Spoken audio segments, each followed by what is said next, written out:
आपके साथ सोनिया चौहान। उत्तराखंड की खबरों में आप सभी का स्वागत है। रुक करते हैं खबरों की ओर। मुख्यमंत्री पुष्कर सिंह धामी ने जौलीग्रांट एयरपोर्ट पहुंचकर जम्मू कश्मीर में मां भारती की सेवा करते हुए अपना सर्वोच्च बलिदान देने वाले कोटद्वार निवासी राइफलमैन गौतम कुमार और चमोली के वीरेंद्र सिंह के पार्थिव शरीर पर पुष्प चक्कर अर्पित कर श्रद्धांजलि दी गई। वहीं मुख्यमंत्री ने कहा कि देश की रक्षा के लिए अपने प्राण न्यौछावर करने वाले हमारे इन शहीदों को देश हमेशा याद रखेगा। वहीं राज्य सरकार हर पल सैनिक परिवारों के साथ खड़ी है और उन्होंने शहीद गौतम कुमार और वीरेंद्र सिंह के परिजनों से बात कर ढांढस बंधाया। वहीं दिवंगत आत्माओं की शांति और दुख की इस घड़ी में उनके परिजनों को धैर्य प्रदान करने के मुख्यमंत्री ने ईश्वर से कामना की है। साथ ही उन्होंने कहा कि राष्ट्र रक्षा के लिए हमारे जवानों द्वारा दिया गया बलिदान सदैव हम सभी को राष्ट्र सेवा के लिए प्रेरित करता रहेगा।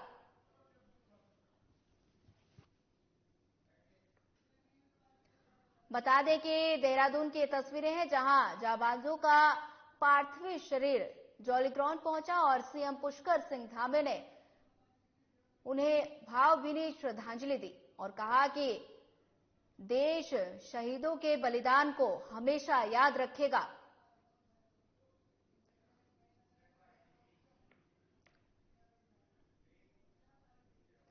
कांग्रेस के वरिष्ठ उपाध्यक्ष सूर्यकांत धस्माना ने देहरादून में प्रेस वार्ता की और इस दौरान उन्होंने बीजेपी पर आरोप लगाते हुए कहा कि राज्य के भू कानून को भाजपा सरकार ने कमजोर ही किया है। उनके मुताबिक तिवारी सरकार के समय लागू में भू कानून राज्य के लिए सबसे मुफीद था, लेकिन आज उत्तराखंड का आम जनमानस अपने जल जंगल जमीन से अस्तित्व पर मंडरा रहे खतरे को लेकर आकंशित होकर सड़कों पर उतर आया। वहीं दूसरी तरफ प्रदेश सरकार इस मुद्दे पर कमेटियों के नाम पर जनता को गुमराह करने का प्रयास कर रही है। बता दें कि भू कानून को लेकर बीजेपी ने बता दें कि उपाध्यक्ष सूर्यकांत के प्रेस कॉन्फ्रेंस की आपको बता दें कि देहरादून की ये तस्वीरें हैं जहां पर उपाध्यक्ष सूर्यकांत धर्माना ने प्रेस कॉन्फ्रेंस की और सूर्यकांत ने बीजेपी पर कई गंभीर आरोप लगाए।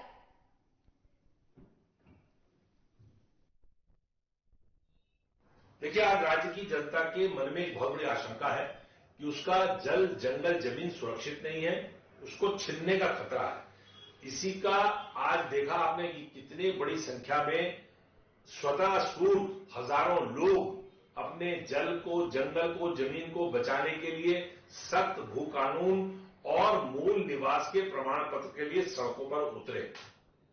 ये इसलिए हुआ कि राज्य के अंदर 2002 में जो कांग्रेस की सरकार ने, तिवारी सरकार ने जो भू कानून बनाया था, उस भू कानून को 2017 के बाद से लेकर के 2022 तक भारतीय जनता पार्टी की सरकारों ने नष्ट भ्रष्ट करने का काम किया।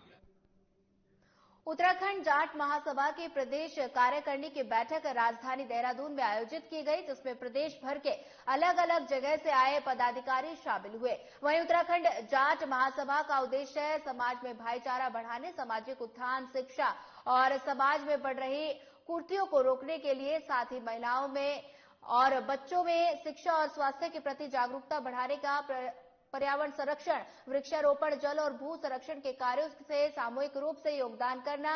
इसी के साथ बैठक में कोषाध्यक्ष हरेंद्र पाल सिंह तोमर ने सभा में आय का ब्यौरा प्रस्तुत किया। वहीं प्रदेश में चुनाव के लिए मुख्य चुनाव अधिकारी केपी सिंह के चुनाव प्रक्रिया शुरू करने के विधिवत घोषणा की।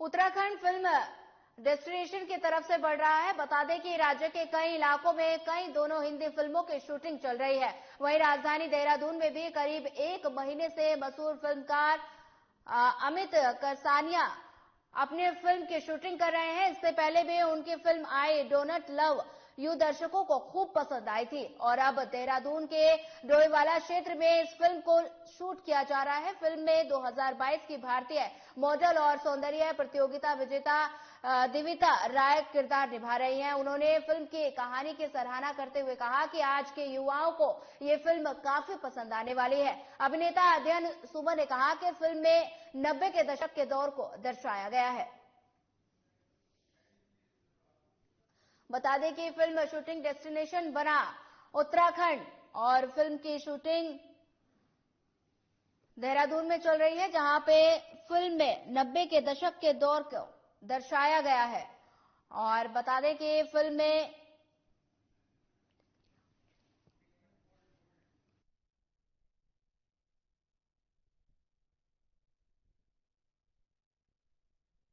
देखिए, मैं मानता हूँ मोहब्बत जो है वो एक मोहब्बत सभी को पता है कि उसका नाम है मोहब्बत करने का। आप अपने तरफ से किसी से प्यार करते हैं तो उसमें it's about positivity, it is not about negativity. Negativity तब आती है जब हम मोहब्बत से कुछ डिमांड करते हैं। मुझे ऐसा लगता है मोहब्बत से कभी डिमांड नहीं करना चाहिए। मोहब्बत आपकी एक दुनिया है जिसमें आप खुद को क्रिएट करते हैं। आपको लगता है कि इंसान है जो आपको प्यारा लगता है। जब आप उसको किसी भी कीमत पे पाने की जब कोशिश करते हैं तो वहां से नेगेटिविटी शुरू होती है। अगर मोहब्बत होनी है तो अपने आप ही हो जाएगी ऑर्गेनिकली। तो यही मैं कहना चाहता हूँ कि प्यार को बस होने दीजिए, फ्लरिश होने दीजिए। It's like a flower, do not force it, do not push it and do not make anybody fall in love with you by force. So that's what this film. वैसे जो मैं किरदार निभा रही हूँ, I think every girl is going to relate, क्योंकि वो बहुत ही स्ट्रॉन्ग हेडेड है, वो बहुत ही फ्री स्पिरिटेड है और आई थिंक हर एक लड़की शायद रिलेट कर पाएगी इस किरदार से। सो आई एम रियली एक्साइटेड जब ये मूवी आएगी तो लोगों का रिएक्शन कैसे होगा, रिस्पॉन्स कैसे होगा। And I just hope that सब बहुत वेल विशेज और अपनी गुड एनर्जी इस फिल्म को दे and shortly they will see us in movies soon, theatre soon. किस तरीके से मैं देखता हूँ फिल्म को, सबसे पहले ये कहना चाहूंगा कि बहुत खुशकिस्मत मानता हूँ अपने आप को इस फिल्म को लेकर कि अमित कसारे जो हमारे निर्देशक हैं इस फिल्म के, उन्होंने मुझे ये मौका दिया। और ये फिल्म 90s की लव स्टोरी, एक लव स्टोरी ऑफ 90s, एक ऐसी कहानी है जिस कहानी के लिए बहुत वक्त से लोग इंतजार कर रहे हैं। इनोसेंट है, प्यारी है और अमित जैसे कहता है मैजिकल फिल्म है ये। और मैं वाकई में चाहता हूं कि लोग जो हैं, जो 90s का एक प्यार था, एक दौर जो चल रहा था, उस दौर में वापस विश्वास रखें। और आई थिंक अमित जो है बहुत ही कमाल के निर्देशक हैं और बहुत दिल से काम करते हैं और जो काम दिल से किया जाता है वो लोगों को हमेशा पसंद आता है। तो आई एम रियली होपिंग कि जब ये फिल्म बाहर आए तो इसे फिल्म में ज्यादातर। बता दें कि उत्तराखंड फिल्म डेस्टिनेशन की तरफ बढ़ रहा है। राज्य के कई इलाकों में इन दोनों हिंदी फिल्मों की शूटिंग चल रही है। वहीं राजधानी देहरादून में भी करीब 1 महीने से मशहूर फिल्मकार अमित कसारिया अपनी फिल्म की शूटिंग कर रहे हैं। इससे पहले भी उनकी film I do not love you दर्शकों को खूब पसंद आई थी और अब देहरादून के डोईवाला क्षेत्र में इस फिल्म को शूट किया जा रहा है। वहीं फिल्म में 2022 के भारतीय मॉडल और सौंदर्य प्रतियोगिता विजेता दिविता राय किरदार निभा रही हैं। और बता दें कि फिल्म की कहानी की सराहना करते हुए उन्होंने कहा कि युवाओं को ये फिल्म काफी पसंद आने वाली है। अभिनेता अध्ययन सुमन ने कहा कि फिल्म में 90 के दशक का दौर दर्शाया गया है।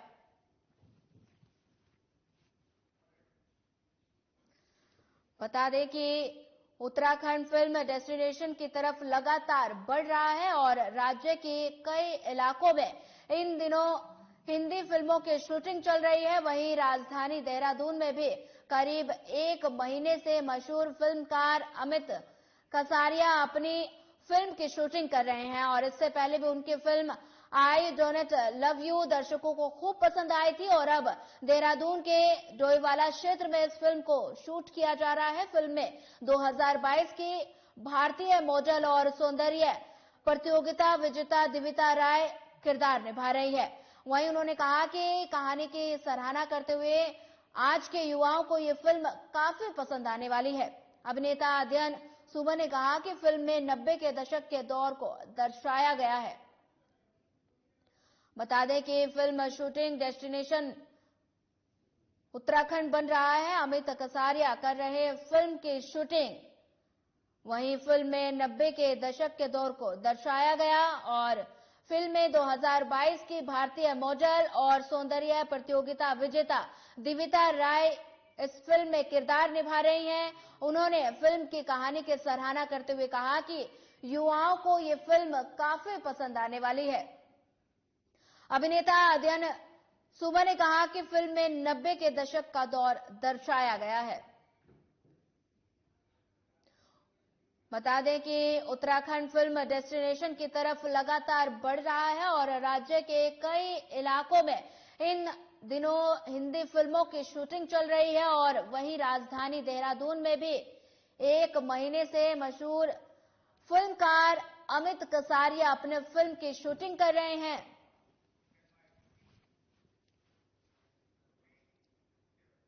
चलिए सीधे लिए चलते हैं आपको हरिद्वार, जहां हरिद्वार में दिव्य आध्यात्मिक महोत्सव का आयोजन हुआ और उत्तराखंड के सीएम पुष्कर सिंह धामी ने कार्यक्रम में हिस्सा लिया। आमजन के नाम सीएम धामी का संबोधन क्या कुछ कहा, आइए आपको सुनाते हैं। चुंबकीय शक्ति है और जो भी आपसे एक बार मिल लेता है वो हमेशा के लिए वो आपके साथ जुड़ जाता है संपूर्ण जीवन भर के लिए। और मैं समझता हूं कि अभी चौहान जी कह रहे थे, बार बार चौहान जी को इसलिए उद्धत कर रहा हूं तो मेरे मन में भी वही विचार आ रहे थे। तो चौहान जी के मन में आ रहे थे और मैं चौहान जी को और सुनना चाहता था, लेकिन आज चूंकि उत्तराखंड का मैं मुख्य सेवक हूं और आज अटल बिहारी वाजपेयी जी का जन्म दिवस है और उनके प्रधानमंत्री रहते हुए उत्तराखंड राज्य की स्थापना हुई थी, इससे अनेक कार्यक्रम पहले से भी निर्धारित है, उन सभी में भी प्रतिभाग करना है। इसलिए चूंकि मैं आचार्य जी से मैंने पहले ही कहा था, अन्यथा अच्छा होता कि हम लोग उनका जो उद्बोधन है वो सुनते रहिए। जितनी देर चौहान जी आप तो सब सनातनी लोग हैं, सब राम भक्त भी है, सब राज भक्त भी है, आप जितनी देर बोलेंगे उतनी देर लोगों को अच्छा लगेगा। तो आपको पूज्य स्वामी जी को, आचार्य जी को 1998 में जूना अखाड़ा का महामंडलेश्वर बनाया गया था। तब से अब तक लगभग आपने 10 लाख नागा साधुओं को दीक्षा दी है। आपने हमेशा मूल्यों और विचारों को आकार देने का कार्य किया है, जो निश्चित रूप से युगों तक मानवता के फायदे के लिए कार्य करेगा। मुझे पूरा विश्वास है आज का ये दिव्य आध्यात्मिक महोत्सव जो लगातार पिछले 2-3 दिनों से लगातार यहाँ पर बहुत देश भर के लोगों का आना जाना है। बड़े बड़े हमारे पूज्य संतगण भी आ रहे हैं, सामाजिक क्षेत्र के लोग भी आ रहे हैं, राजनीतिक क्षेत्र के लोग भी आ रहे हैं। निश्चित रूप से एक आध्यात्मिक जागरण का काम भी इस समारोह ने किया है और हमारी नई पीढ़ी का ये आध्यात्मिक जागरण का एक बहुत बड़ा मार्ग ये आपका ये आध्यात्मिक महोत्सव है, ये आध्यात्मिक समारोह है, ये नई पीढ़ी को प्रदत्त होगा। आज इस समारोह में हजारों वर्षों की हमारी महान और समृद्ध संत परंपरा के साक्षात दर्शन एक साथ हो रहे। हमारी संत परंपरा किसी मत, पंथ, आचार, विचार को फैलाने तक सीमित नहीं है। हमारे संतों ने पूरे विश्व को जोड़ते हुए वसुधैव कुटुंबकम के भाव को सशक्त किया है। भारत जैसे विशाल राष्ट्र में धर्म की रक्षा के लिए हमारे संत समाज ने प्राचीन काल से एक लंबा संघर्ष किया है। इसी के कारण से हमारे धर्म की रक्षा हुई है। अभी श्रद्धेय दिनेश जी बोल रहे थे, आज हम सब देख रहे हैं संतों का ही प्रताप है, उनका भी बहुत बड़ा मार्गदर्शन है। और मैं कहूं कि सबसे महत्वपूर्ण आज जो भव्य और दिव्य भगवान राम का मंदिर बन रहा है, उसमें भी हमारे संत समाज ने कैसी भूमिका निभाई थी, हम सबसे छुपा हुआ नहीं है। हम सब जानते हैं संत समाज का एकमात्र उद्देश्य प्राचीन संस्कृति और सभ्यता को बचाए रखना और भारत को विश्व गुरु के पद पर फिर से आरूढ़ करना है। समय समय पर हमारे संत समाज धर्म की रक्षा के लिए अपने को हमेशा निछावर करने का काम किया है और यह कार्य आचार्य श्री लगातार कर रहे हैं। उनका मानना है कि संतों ने हमेशा समाज का मार्गदर्शन किया है और समाज के उत्थान के लिए हिंदू संस्कृति की रक्षा अत्यंत आवश्यक है। और आचार्य श्री को मैंने देखा है कि कोरोना महामारी हो, उसके समय में आगे आकर लोगों की सेवा करने का काम हो, या मैं जिस क्षेत्र से, सीमांत क्षेत्र से, चंपावत से, जहां से मैं विधायक हूं, वहां पर आचार्य श्री के द्वारा गरीब बच्चों के लिए समाज के अंतिम छोर में खड़े हुए विद्यालय संचालित करने का काम हो, निश्चित रूप से एक ऐसे काम है जो समाज को लगातार पाथेय देने का काम करते हैं। हम सनातन धर्म के अनुयायी हैं। हमारा धर्म किसी विशेष व्यक्ति द्वारा स्थापित धर्म नहीं है, बल्कि यह प्राचीन काल से चले आ रहे विभिन्न मत मतांतरों, आस्थाओं, विश्वास आदि का एक समुच्चय है। सनातन धर्म जिन तथ्यों और सिद्धांतों पर आधारित है वो मानव निर्मित नहीं है, वे इस सृष्टि में स्वमेव अस्तित्व में आए हैं। यह सृष्टि का स्वाभाविक धर्म है, इसलिए सनातन है, जो पहले भी था, अब भी है और हमेशा रहने वाला है। यही सनातन है। संन्यास परंपरा में आचार्य जी का दायित्व बहुत बड़ा है। आचार्य जी का कार्य है धर्म का अनुपालन करना, धर्म की रक्षा करना। इस कार्य को आचार्य श्री ने पूरी निष्ठा के साथ किया है, पूरे समर्पण के साथ किया है, और केवल देश के अंदर ही नहीं, विदेशों में भी लोगों को धर्म के मार्ग पर चलने का, अपने मार्ग दिखाने का काम किया।